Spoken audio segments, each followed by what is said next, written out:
여러분, 내가 안 죽고 내가 가지고 있는 말과 언변으로 하나님에 대해서 더 많이 알면 더 좋은 신앙생활을 할 수 있다고 착각하고 있지 않습니까? 물과 성령으로 거듭났다는 것은 이전에 내가 죽었다는 것입니다.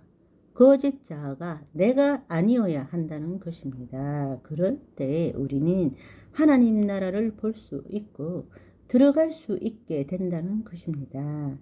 하나님의 생명은 말과 언어로서 정의되거나 해석함으로 알아지는 것이 아닙니다.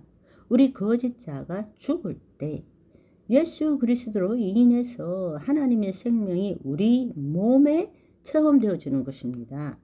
몸이라는 것은 우리의 생각, 감정, 마음, 신체 전부를 포함하는 말이죠.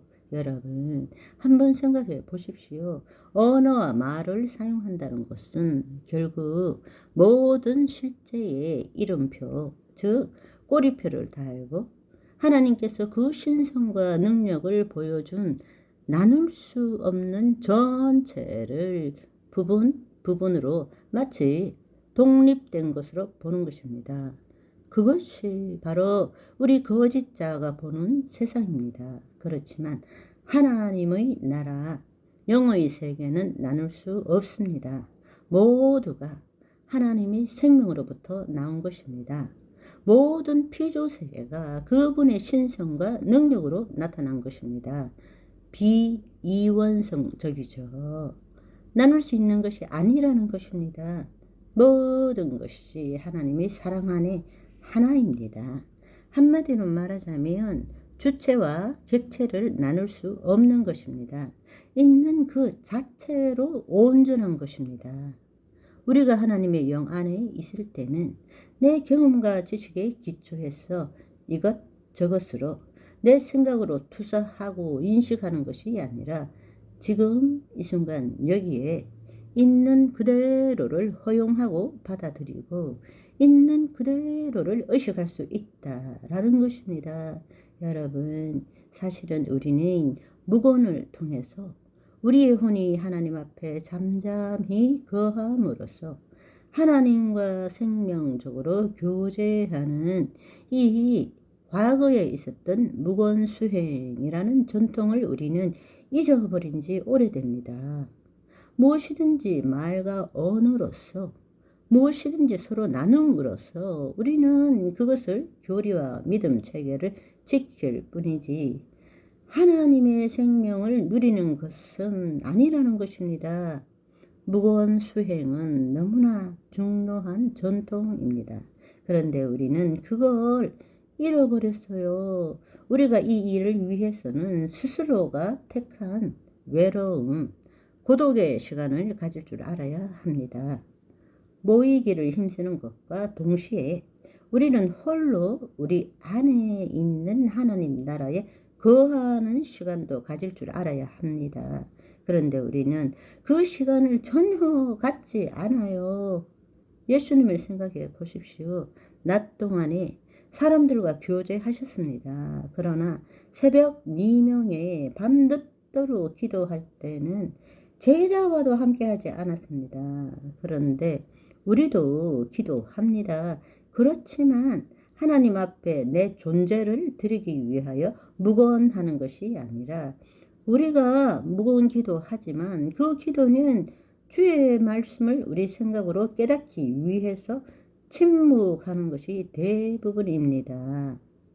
내 생각도 감정도 내려놓고 기도하는 것도 아니고 말씀 보는 것도 아니고 내 존재 자체를 주님 앞에 내려놓음으로써 하나님의 영이 우리를 사로잡고 우리의 혼이 내 생각과 감정을 선택하는 대신에 하나님의 영 안에 거하는 그 시간을 가져야 하는데 우리는 그것이 무엇인지를 모르는 거예요. 대부분의 기도는 하나님께 뭔가를 얻어내기 위해서 언어와 말로 하고 무거운 기도도 하지만 대부분의 그 무거운 기도는 주의 말씀을 자기 생각으로 깨달으려고 붙들고 침묵하는 것이 그것이 무거운 기도의 대부분입니다.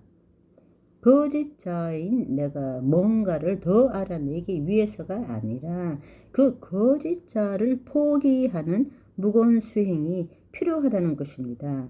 우리가 주님 앞에 잠잠히 거함으로써 내 생각, 감정, 더 나아가서는 그 생각과 감정을 느끼는 존재인 거짓자인 나를 포기함으로써 혼의 구원을 얻고 그 결과로서 우리의 혼이 하나님의 영 안에 거함으로써 하나님의 현존 의식으로 지금 이 순간 여기에서 우리의 몸이 하나님을 경험하고 우리 몸을 통하여서 이 형상과 이 공간이라는 세상에 하나님의 생명인 사랑을 드러내고 모든 피조물도 그 사랑을 알게 함으로써 그 모든 피조물로 하여금 다시금 하나님께 영광을 올려드리도록 하는데 쓰임받는 존재가 하나님의 자녀인 우리가 되어야 한다는 것입니다.